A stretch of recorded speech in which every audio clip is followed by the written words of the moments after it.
This isn't about fuel prices or refinery supply. It's about forcing a realignment and daring adversaries to respond. I have learned over decades in intelligence that when an offer is framed as generosity but structured as control, it is neither. It is leverage. When I saw the announcement that Venezuela would turn over between 30 and 50 million barrels of oil to the United States, described publicly as a move to help both American consumers and the Venezuelan people, my first reaction was not economic curiosity, but analytic alarm. Nothing about this deal makes sense if relief is the objective. Everything about it makes sense if narrative management and geopolitical positioning are the goals. 30 to 50 million barrels sounds impressive until you place it in context. The world consumes roughly 100 million barrels of oil per day. The United States alone burns close to 20 million barrels daily. What is being offered amounts to 2 or 3 days of U.S. consumption delivered over an undefined timeline under U.S. control, sold at market prices, and tightly conditioned on political compliance. That is not energy relief. That is symbolism dressed up as substance. Intelligence officers are trained to strip away scale illusions, and once you do, the economic argument collapses immediately. The timing matters as much as the volume. This offer arrives amid sustained sanctions pressure, political instability in Caracas, and open U.S. demands that Venezuela sever ties with China, Russia, Iran, and Cuba. From an intelligence perspective, this is not a commercial transaction. It is a conditional surrender mechanism. Oil is being used as a compliance token, not as a resource meant to stabilize markets. The public framing pretends otherwise because the real objective cannot be sold honestly. I also pay attention to who controls execution. When energy flows are placed under U.S. supervision, when the oil is not gifted but sold, and when the deal is presented as a test of loyalty rather than capacity, you are no longer in the realm of economics. You are in the realm of coercive diplomacy. That distinction matters because it determines outcomes. Coercion produces resistance, hedging, and counteralignment. Relief produces cooperation. Washington keeps confusing the two. The intelligence failure here is basic but recurring. Analysts and policymakers are treating narrative acceptance as strategic success. They assume that announcing control equals exercising power. In reality, every actor watching this deal understands what it is: a signal that U.S. access to resources is now openly transactional and politically conditional. That message travels far beyond Venezuela. The hard lesson, which Washington refuses to internalize, is that credibility erodes not through weakness alone, but through transparent manipulation. When intelligence becomes a prop for selling deals that do not withstand scrutiny, strategy collapses into theater. I watched sanctions policy metastasize over the last 2 decades from a tactical pressure tool into a substitute for strategy, and nowhere has that corrosion been more damaging than inside the intelligence process itself.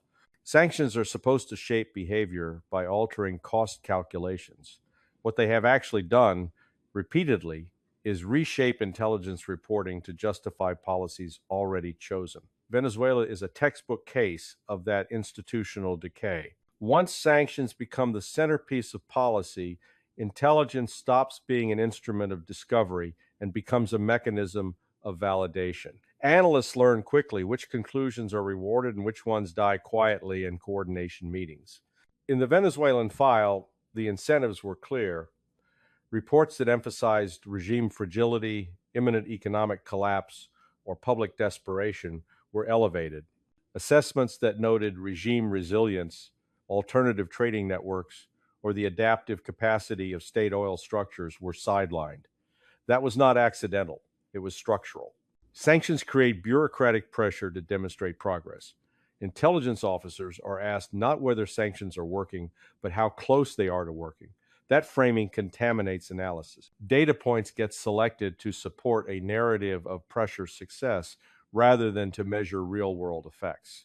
Over time, this produces a distorted picture in which policymakers believe they are tightening a vice when in reality, They are teaching the target how to survive under constraint. In Venezuela, sanctions accelerated the fragmentation of oil logistics but did not eliminate production. They pushed transactions into opaque channels, strengthened non-Western intermediaries, and reduced transparency. From an intelligence standpoint, that is a failure. Reduced visibility is not leverage, it is blindness. Yet sanctions advocates consistently reported declining state capacity as evidence of impending collapse, even as parallel systems expanded beyond U.S. monitoring. This distortion fed directly into the oil deal narrative. Intelligence assessments emphasized Venezuelan desperation rather than Venezuelan bargaining power. They understated the regime's alternatives and overstated U.S. leverage. As a result, policymakers convinced themselves that conditional oil access would force strategic realignment. That belief rests on corrupted analysis. When a state has already adapted to sanctions for years, incremental relief does not buy loyalty. It buys time. The strategic consequence is predictable. Washington negotiates from a position it imagines rather than one it occupies. Deals are structured around compliance fantasies instead of adversary incentives. Intelligence becomes reactive, explaining why expectations failed rather than preventing failure in the first place. The hard lesson is uncomfortable, but unavoidable. Sanctions do not just pressure adversaries. They pressure intelligence systems. When analysts are rewarded for reinforcing policy narratives, intelligence ceases to be intelligence. It becomes fiction with footnotes, and strategy built on that foundation will always collapse under contact with reality. One of the most persistent analytical failures in Washington is the refusal to recognize when a country has ceased to be a bilateral problem and has become a contested battle space. Venezuela crossed that threshold years ago, yet U.S. policy continues to treat it as a delinquent partner waiting to be corrected. From an intelligence perspective, that misclassification explains almost every strategic error that followed. Venezuela is not negotiating in isolation. Its oil sector sits at the intersection of Chinese financing, Russian technical support, Iranian logistics expertise, and Cuban intelligence assistance. These relationships did not emerge out of ideology alone. They formed because U.S. pressure systematically removed Western options. When analysts frame Venezuela as economically cornered but strategically isolated, they ignore the very networks sanctions helped consolidate. Oil, in this environment, is not a commodity. It is a terrain of competition. Control over production, refining compatibility, shipping routes, insurance mechanisms, and payment systems determines alignment more than formal diplomacy ever could. When the United States offers conditional access to its market while demanding the expulsion of rival powers, it is not offering partnership. It is proposing exclusivity in a system where exclusivity is no longer viable. Intelligence assessments repeatedly underestimated how much leverage Venezuela retains, precisely because it is embedded in multipolar energy flows. Heavy, sour crude, often dismissed as inconvenient, is actually valuable to specific refineries globally. Alternative buyers exist. Alternative financiers exist. Alternative security guarantors exist. The assumption that Caracas must choose between isolation and U.S. compliance reflects a unipolar mindset that no longer matches operational reality. The oil deal announcement exposes this failure starkly. By framing the transaction as a test of loyalty, Washington reveals that it sees Venezuela less as a sovereign actor and more as contested ground to be cleared of adversaries. That framing is not lost on observers in Beijing, Moscow, or Tehran, nor is it lost on regional governments who understand that today's interim authority is tomorrow's expendable asset. The strategic consequence is escalation without dominance. By treating Venezuela as a prize rather than a node, the United States incentivizes countermoves rather than cooperation. Rival powers respond not by withdrawing, but by deepening their footprint, hardening their positions, and increasing the cost of reversal. Intelligence reporting then interprets this resistance as proof of malign influence rather than as a predictable response to coercive design. The hard lesson Washington refuses to absorb is that battle spaces cannot be managed through transactional announcements. When intelligence fails to map the full competitive environment, policy mistakes positioning for power. What follows is not alignment, but prolonged contest under worsening conditions. One of the most durable myths in U.S. energy policy is the idea that symbolic oil volumes can be translated into strategic relief through repetition and messaging. I have watched this myth survive intelligence briefings, market data, and basic arithmetic, largely because it serves a political need rather than an analytical one. The Venezuelan oil deal is being sold as economic relief, but that claim collapses the moment you interrogate it with facts instead of headlines. Energy markets do not respond to gestures. They respond to sustained supply, predictable logistics, and credible governance. 30 to 50 million barrels, even if delivered without interruption, does not alter global pricing structures. It does not meaningfully affect refinery margins over time. It does not stabilize futures markets. Analysts who suggest otherwise are either ignoring scale or deliberately obscuring it.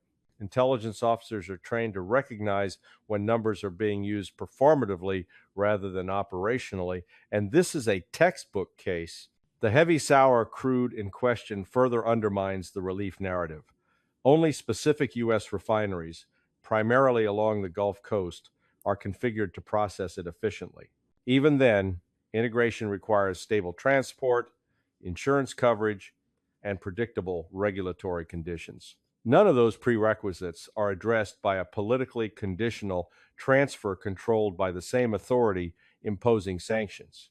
Markets interpret uncertainty as risk, not relief. What this deal actually provides is a press-ready story. It allows policymakers to claim action on energy prices without confronting structural drivers like refinery capacity constraints, global demand growth, or geopolitical supply disruptions elsewhere. Intelligence assessments that focus narrowly on barrels transferred miss the more important variable, market confidence. Confidence cannot be coerced. It has to be earned through consistency. The strategic distortion here is familiar. Policymakers confuse movement with momentum. They believe that announcing oil flows creates leverage, when in reality it exposes fragility. Allies see the limits immediately. Adversaries see opportunity. Energy traders see noise. None of these audiences interpret the deal as relief. From an intelligence standpoint, the danger lies in feedback loops. When markets do not respond, officials blame execution rather than premise. Intelligence is then tasked with finding explanations that preserve the original narrative. Temporary price fluctuations are cited as success. Structural irrelevance is ignored. Over time, analysis bends to defend policy rather than to evaluate it. The hard lesson is blunt. Energy relief is not achieved through conditional transfers designed for political signaling. It is achieved through durable supply chains and credible policy. When intelligence fails to enforce that distinction, economic narratives become strategic liabilities and credibility erodes with every unmet promise. The most corrosive shift I witnessed over the course of my career was not ideological, but procedural. Intelligence stopped driving public statements, and public statements began driving intelligence. When policy is announced first and analysis is forced to catch up, assessment degrades into justification. The Venezuelan oil deal is a clean example of intelligence being subordinated to the press cycle. Serious intelligence work is slow, iterative, and skeptical. Press releases are immediate, declarative, and absolute. When leaders announce outcomes before conditions are secured, they create a demand for confirmation rather than evaluation. Analysts are then placed in an impossible position. Either they challenge the narrative and risk marginalization, or they contextualize it in ways that preserve plausibility. Over time, that choice stops feeling like a choice at all. In this case, the announcement of oil transfers, leadership, compliance, and geopolitical realignment preceded any verifiable change on the ground. Intelligence was not asked whether the deal altered Venezuelan incentives. It was asked how to explain why it would.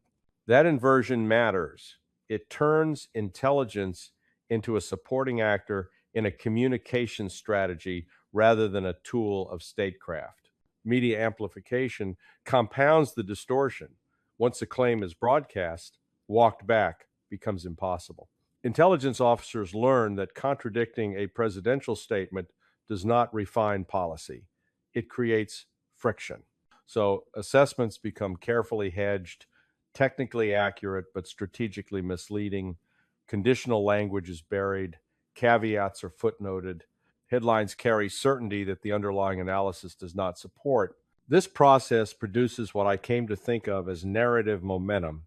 The story moves forward regardless of facts because too many reputations are now attached to its success. Intelligence agencies are then judged not on accuracy, but on alignment. When outcomes fail to materialize, the failure is reframed as interference, sabotage, or bad faith by the target state, rather than as analytic misjudgment at home. The strategic consequence is institutional self-deception. Policymakers begin to believe their own messaging. They confuse repetition with validation.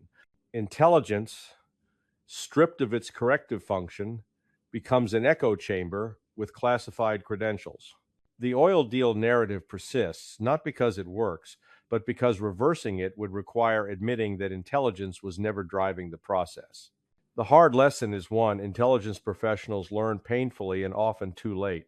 When strategy is announced before it is assessed, intelligence ceases to be a safeguard, it becomes a liability. States that practice intelligence by press release do not lose power overnight.